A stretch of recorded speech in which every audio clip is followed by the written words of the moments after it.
Hello, welcome. Enjoy the content, and don't forget to subscribe and enable notifications. Jack had always considered himself a fortunate individual. At 35, he maintained a stable job, cherished two children who brought joy to his life, and above all, he had Amanda. Amanda wasn't just the woman he had married a decade earlier. She was his confidant, his best friend, and his source of comfort. From the beginning of their relationship, Jack placed unwavering trust in her, and she had never given him any cause for suspicion. Amanda was the sort of person who appeared to handle everything effortlessly. She worked part-time at a local home decor store, managed the household and children with impressive efficiency, and still made time for hobbies. Jack often wondered how she balanced it all so perfectly. Amanda is a superwoman, he proudly told his friends and colleagues. To Jack, Amanda seemed flawless, which is why he never second-guessed anything when she brought up the idea of a trip to Ibiza. Without hesitation, Jack supported her plan. "You deserve it, honey. You hardly ever take time to enjoy yourself," he said warmly while scrubbing dishes after dinner. Amanda returned his smile but looked slightly unsure, as if seeking approval. "It's just a short getaway with the girls. I promise I'll be back before you even notice," she reassured him. Jack took her words to heart without a second thought. In the days leading up to the trip, Amanda seemed somewhat detached, but Jack didn't dwell on it. She busied herself preparing lists of clothes and accessories to pack, while Jack, completely oblivious to what lay ahead, simply felt happy seeing her excited. He even lent a hand packing, folding clothes, and sharing laughs when she teased him about his lack of organization. "You're hopeless, Jack," she joked, tossing a blouse at him. For Jack, these light-hearted moments defined happiness. The night before Amanda's departure, she kissed him longer than usual. Jack found the gesture sweet. She murmured something about missing him and then headed upstairs to bed. Meanwhile, Jack lingered in the living room, watching TV, completely unaware of the significance this trip would hold. While Amanda was away, Jack's days carried on as usual. He tended to the children with his usual devotion, preparing snacks, playing games, and reading bedtime stories. Whenever Amanda sent photos or messages from Ibiza, he beamed and showed them to Ethan and Lily. "Look, Mom's at the beach. Do you want to send her a message?" he asked. The kids shouted, "We love you, Mom!" in unison, filling Jack with contentment. He had no reason to feel uneasy or suspicious. When Amanda returned, Jack and the kids greeted her at the airport. Yet something felt off. She looked different, though he couldn't pinpoint exactly why. It was as if the sparkle in her eyes had dimmed, replaced by something heavier, or perhaps just exhaustion. She hugged the kids tightly, kissed Jack's cheek, and softly said, "I missed you." Jack gazed at her and smiled, brushing aside the fleeting emptiness he thought he saw in her expression. In the following days, Jack began to pick up on subtle differences. Amanda seemed preoccupied during conversations, offering only vague responses when he talked about work or weekend plans. Her phone, which she used to leave lying around, was suddenly always within reach. The screen dimmed quickly whenever he passed by, but Jack brushed it off. Perhaps she was stressed about work or still mentally tied to the trip. One evening, while making dinner, Jack glanced toward the living room and saw Amanda staring at her phone, smiling in a way he hadn't seen in a long time. A pang of unease hit him, but he shook it off. "I'm being ridiculous," he muttered, returning to chopping vegetables. Jack was a straightforward man who valued honesty and expected the same in return. Doubting Amanda felt like a betrayal of their shared history, but the uneasy feelings only intensified. Amanda began claiming she was too tired for bedtime chats and started going out more frequently, providing vague explanations about meeting friends. Jack finally addressed it gently. "You've been going out a lot lately. Is everything okay?" he asked. Amanda's response was casual, as if there were no reason for concern. "I'm just clearing my head after the trip, Jack. Don't worry." Jack tried to convince himself he was overreacting. Their bond, built over 10 years, felt unshakable. Amanda was his wife, the mother of his children. There was no room for betrayal in their story, or so he believed.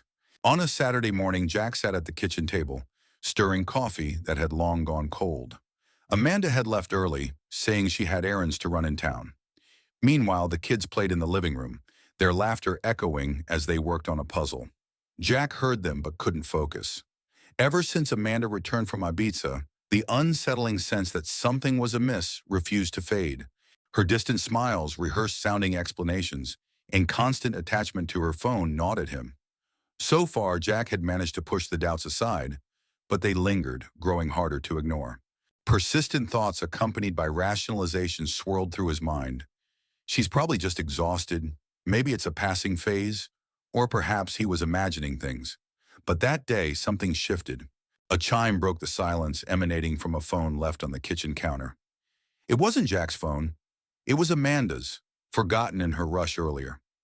Jack had never been one to pry into someone else's private matters. Their trust had always been unwavering. Yet there was something about that notification that drew his gaze. The screen illuminated briefly, displaying a preview of the message. I hope it was as amazing for you as it was for me. I need to see you again. Jack felt his blood turn ice cold. The sender's name, Michael. His hands trembled as he picked up the phone. Before he could process what he'd seen, the screen locked. Frozen in place, Jack stared at the device as though it held the power to unravel his entire world. Deep down, he knew it did. Pressing the unlock button yielded no results. It was password protected. Setting it back down, Jack's heart pounded uncontrollably. He didn't need more evidence than that. A message from a stranger, a deeply personal one. Reality stood before him, undeniable and raw. For hours, Jack wrestled with his thoughts. Could there be another explanation? Perhaps, but no. The excuses he concocted couldn't hold water. The phone was merely a symptom of something he'd sensed all along. Amanda's recent detachment wasn't random. It was deliberate, a sign of something concealed. Anger and anguish swirled inside him, eclipsed only by doubt, the most unbearable feeling of all. Who was Michael? What had Amanda done? Why? Later that afternoon, Amanda returned home. The sound of the door opening snapped Jack out of his daze. He was still sitting where she'd left him, his coffee untouched. Hi, honey. How was your morning with the kids? Amanda asked, placing shopping bags on the counter. Her smile seemed natural, but now Jack saw it differently.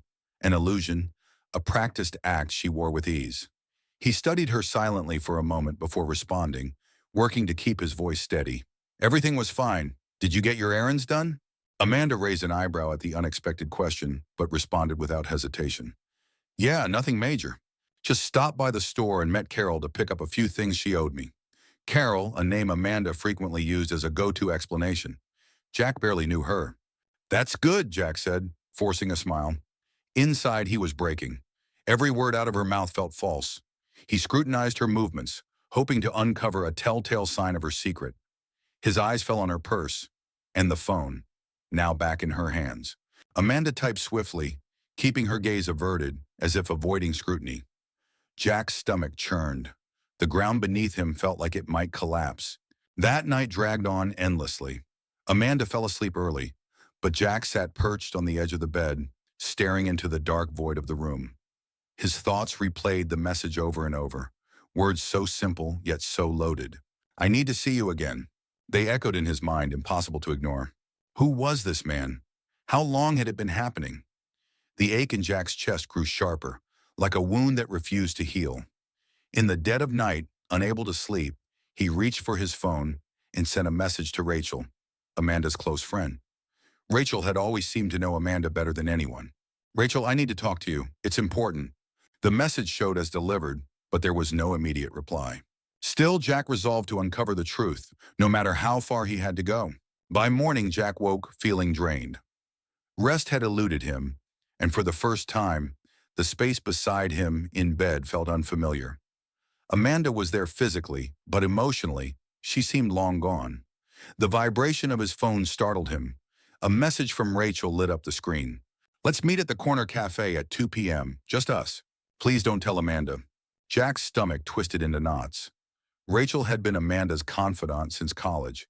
She was discreet, often reserved, and never one to stir up drama. Her calm nature made her Amanda's ideal ally. But now her insistence on secrecy only amplified Jack's unease. Answers were within reach, but he dreaded what they might reveal. Even so, he had to hear them. At precisely 2 p.m., Jack arrived at the cafe. He chose a table by the window, his eyes scanning the street. Rachel arrived minutes later, her sunglasses masking an expression far more serious than her usual demeanor. She slipped into the seat opposite him, removed her glasses, and met his gaze with concern. Rachel, Jack began softly, his voice barely above a whisper. I need the truth. What's going on? Rachel glanced around nervously, as if ensuring no one was listening. Drawing a deep breath, she finally spoke. Jack, I shouldn't be telling you this, but you deserve to know. Her careful words carried a weight that made Jack's pulse quicken. He remained silent, waiting. Amanda, Rachel hesitated, searching for the right phrasing. Amanda has been seeing Michael for months. It didn't start on the Ibiza trip. It began before that, long before. Jack's world reeled. This wasn't a fleeting mistake Amanda might try to excuse. It was something deeper, longer lasting. The weight of the revelation hit him like a punch to the stomach. He swallowed hard, bracing for what lay ahead. His voice quivered. Months? You're telling me this didn't just happen? Anya. Rachel gave a somber nod. No, she met Michael before the trip, right here in town. He works at an office downtown. Those times she said she was meeting friends? More often than not, she was with him. Jack clenched his fists beneath the table, a storm of anger and heartbreak swelling within him. Every word Rachel spoke sliced through him like shards of glass. Amanda's vague excuses, cryptic messages, and distant stares now fit into place. This wasn't spur of the moment. It was deliberate. It was ongoing deception. Why didn't you tell me sooner? Jack demanded, his voice steady but brimming with anguish. Rachel looked away, visibly uneasy. Because I kept hoping she'd stop. I tried talking to Amanda. I warned her she was throwing away everything you two had built. But she wouldn't listen. Jack sat in silence for a moment, his trembling hands resting under the table. The flood of emotions, anger, sorrow, betrayal, emptiness, left him uncertain which feeling dominated. Why now? Why are you telling me this now? He asked, his gaze locked on Rachel. She exhaled heavily. Because you deserve the truth. Amanda won't stop. She's caught between two lives and someone is bound to get hurt. Jack inhaled sharply, struggling to keep the tears at bay. He refused to cry, refused to let his pain show, but it felt as if the memories of the past few months were crashing over him all at once. The late nights Amanda returned home, her phone always nearby, the distant expressions, they all replayed in his mind. Rachel reached out, placing a gentle hand over his in an attempt to offer comfort. I'm so sorry, Jack. I really am, he nodded, unable to find words. Jack wasn't the type of man easily shaken, but this truth was too brutal to dismiss. Thoughts of Ethan and Lily filled his mind, along with recollections of happier times that now felt like distant dreams.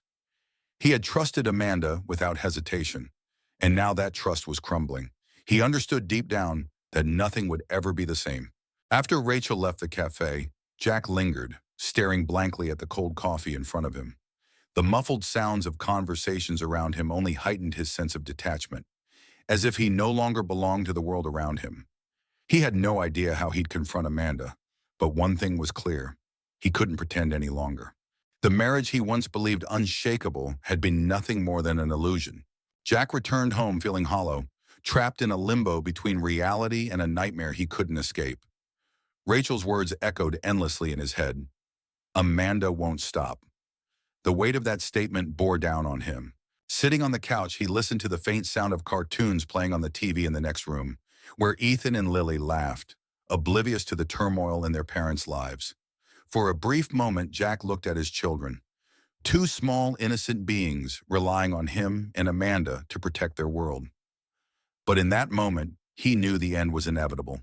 He had to confront Amanda, and there would be no easy way to do it. The love he still felt for her lingered, now tainted with bitterness and betrayal.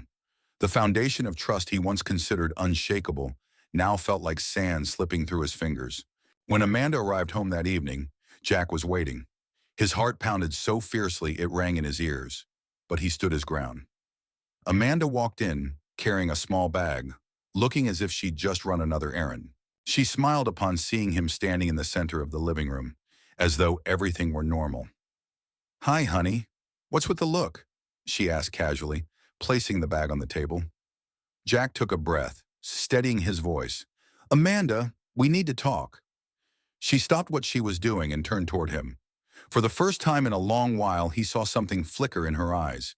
Surprise, perhaps, or maybe fear. It was as if she knew Jack had uncovered the truth. She tried to mask it with a light smile. What happened? You look tense. Jack stepped closer, each stride feeling as though the ground might collapse beneath him. Locking eyes with her, he asked, "Who is Michael?" Amanda's smile vanished, replaced by silence so thick it felt suffocating. She averted her gaze, clearly scrambling for words. "Where did you hear that name?" she asked softly. "That doesn't matter," Jack replied firmly. "What matters is I know. I know what you've been doing. I know what happened on that trip, and I know it wasn't just that trip." She opened her mouth to respond, but Jack cut her off, his voice unwavering. "Why, Amanda? Why would you do this to us, to me, who—" His words unraveled her composure. Amanda sighed, her shoulders slumping, as though weighed down by guilt she could no longer hide. She looked at Jack, and for a fleeting moment, he saw something unexpected in her eyes. Regret, or maybe just shame. "Jack," she began, her voice trembling, "I never meant for it to go this far." Jack's expression hardened. "Go this far?" he repeated incredulously. "So you knew exactly what you were doing? How long, Amanda? How long have you been lying to me?" Amanda hesitated, biting her lip as tears welled in her eyes. But Jack refused to look away. He needed the truth, no matter how painful it might be. "Almost a year," Amanda finally admitted. The words hit Jack like a punch to the gut. Nearly a year. All that time, while he believed their life was whole, Amanda had been sharing herself with another man. Jack's face burned, his hands trembling, but he managed to hold himself together. "Why?" His voice almost faltered. "Why did you do it? Weren't we happy? Wasn't I enough for you?" Amanda wiped at her face, tears pouring down her cheeks. "I don't know, Jack. I felt empty, like something inside me was missing. Michael made me feel alive again. I know it sounds awful, but I couldn't stop." Her words hit Jack like sharp blades, cutting into his heart. He stared at Amanda, the woman he had cherished for 10 years, the mother of his children, and she felt like a stranger, someone unfamiliar trying to justify the inexcusable. Jack took a steadying breath and turned to face the window. He didn't want to shout or lose his composure, not with the kids in the house, but he understood this was the end. The trust they once shared was broken, destroyed beyond repair. "I can't do this anymore," he whispered, still looking away. "I can't live like this." Amanda stepped closer, her voice trembling. "Jack, please, we can fix this. I know I made a mistake, but I love you. I love the kids. Don't tear our family apart." Jack turned back to her, his eyes steady and resolute, leaving no room for uncertainty. "You tore our family apart the moment you chose to lie, the moment you let someone else into our lives. Now I have to think about our children." Amanda collapsed onto the couch sobbing, but Jack felt no comfort, only hollowness. He understood this was just the beginning of a painful journey he never wanted, but now had no choice but to take. That night, Jack slept on the couch, though sleep never truly came. The details of their conversation blurred, but her final words echoed in his mind, mixed with the sound of her cries. The life he knew had been shattered, and now he faced the daunting task of piecing together what remained. As silence enveloped the house, his gaze drifted to the stairs leading to the bedrooms, where Ethan and Lily slept peacefully, unaware of the turmoil about to disrupt their safe, little world. Jack knew he had to shield his children, but how could he explain such heartbreak to two kids who still saw the world as a secure place? The next morning, he made a choice. Picking up the phone before Amanda left the bedroom, he began calling lawyers. It wasn't simple or comfortable, but he understood that to rebuild stability for his kids, he needed to act fast. During the call, he laid out the situation clearly, though his voice shook. "I want this divorce to be as peaceful as possible. My priority is protecting the children." The lawyer on the other end reassured him they'd manage all the details, but warned him divorces are never easy. When Amanda came downstairs, her expression was hollow. Jack could tell she knew what was happening. There was no more space for apologies or empty promises. Facing her as calmly as he could, he said, "I've already spoken to a lawyer. I want this to be quick and civil, Amanda. Let's not drag our children into a battle." Amanda's eyes welled with tears again as she pleaded, "Jack, we don't have to do this. Think of the kids." He raised a hand to halt her words, his tone firm. "I am thinking of them. That's exactly why I have to do this." She didn't argue further, simply nodded in resignation and returned upstairs. Jack felt the weight of that moment but understood that, painful as it was the only way forward. The days that followed were agonizing. Amanda cried constantly, trying to persuade him to reconsider. But Jack, though deeply hurt, stood his ground. He could no longer see Amanda without feeling the weight of her betrayal. She was no longer the woman he thought he knew, and that realization broke him. One of the hardest moments came when he had to talk to Ethan and Lily. He waited until the weekend, when Amanda left to see her lawyer, and then sat on the living room floor, calling them over. Ethan, always perceptive, immediately sensed something was wrong. "Dad, why do you look so sad?" he asked, clutching his father's hand with innocent eyes. Jack drew a deep breath, searching for the right words. "My loves, your mom and I are having a hard time, and we've decided we're going to live in different houses." Lily stared at him, puzzled, while Ethan frowned. "You won't live together anymore?" "Why?" Ethan asked, sadness in his voice. Jack squeezed their hands, fighting back tears. "Sometimes things change between people, but one thing never will. Both of us love you more than anything."